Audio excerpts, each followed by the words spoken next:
I don't think people understand there's a 100% correlation with what happens to a company's earnings over several years and what happens to the stock. If the company, McDonald's has done very well as a company, right, the stock has done very well.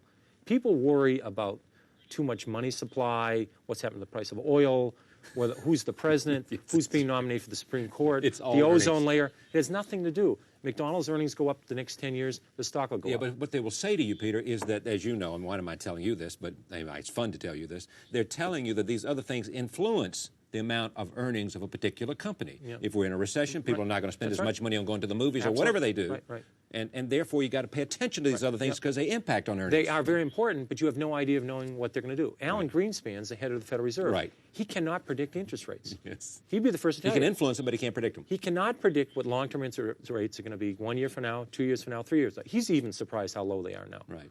So how am I supposed to predict interest rates? How am I supposed to predict the economy? You certainly remember the recession of '82. Yes. In 1982, we had a 20% prime rate, 14% unemployment, 12% inflation.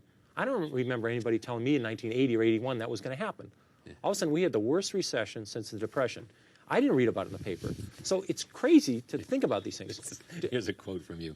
I own Dunkin' Donuts. When you own Dunkin' Donuts, you don't have to worry about Korean imports. You don't have to worry about M2 or M3. These are money supply figures, aren't they? Yep. And what's happening to the money supply? This is the way you make money. If you don't understand what the company does, you should not be in it. If you could predict the stock market, you could predict the economy, you could predict interest rates. If you go buy the wrong stocks, you're going to lose half your money anyway.